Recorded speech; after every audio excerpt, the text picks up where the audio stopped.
جب اللہ کے نبی داؤد علیہ السلام کے وارث سلیمان علیہ السلام نبی بنے تو اللہ کے دربار میں دعا مانگنے لگے کہ ہے اللہ مجھے وہ مرتبہ عطا فرما جو مجھ سے پہلے نہ کسی کو ملا ہو اور نہ ہی میرے بعد کسی کو ملے گا۔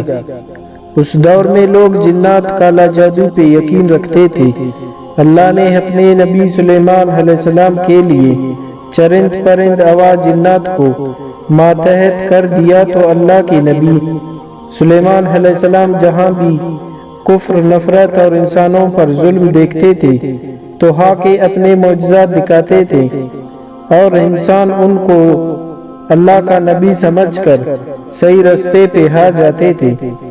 اور اگر کوئی جن کسی انسان پہ حملہ کرتا تھا، اسے نقصان پہنچاتا تھا تو آپ اس جن کو زنجیروں میں جکڑ دیتے تھے اور آپ کا تخت آسمانوں میں پرواز کرتی تھی۔ آپ آسمان میں پرواز کر رہے تھے کہ اتنے میں ایک جن آ کر آپ سے کہنے لگا، اے اللہ کے نبی، زمین پہ بابل کے پاس جنات کا ایک گروہ انسانوں پہ ظلم کرتا ہے اور وہاں کے جن انسانوں میں غلول کرتے ہیں اور پھر انسانوں کو تکلیف دے کے ان کو منواتے ہیں کہ ان کے پاس غیب کا علم ہے اور انسان بھی صراط مستقیم سے ہٹ رہے ہیں۔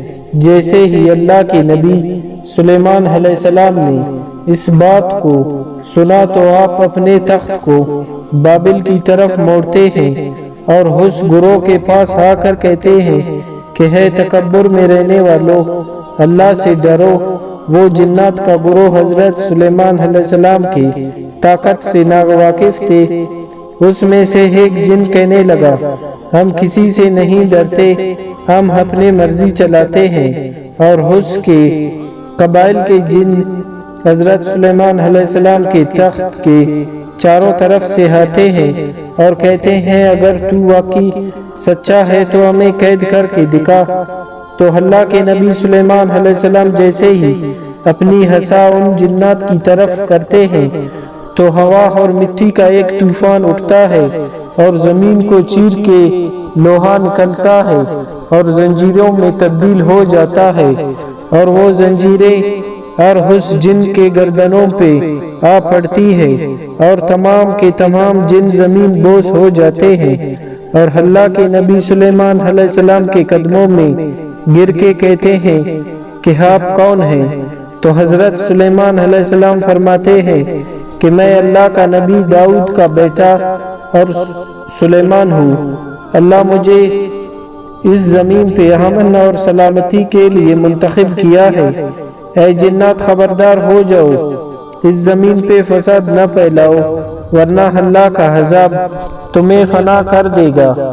تو یوں وہ سارا گروہ حضرت سلیمان علیہ السلام کی نبوت اور اللہ کی وحدانیت تسلیم کرتا ہے اور پھر سب کے سب امن، محبت اور سکون کے ساتھ زندگی بسر کرتے ہیں اور وعدہ کرتے ہیں کہ کبھی کسی انسان کو تکلیف نہیں دیں گے۔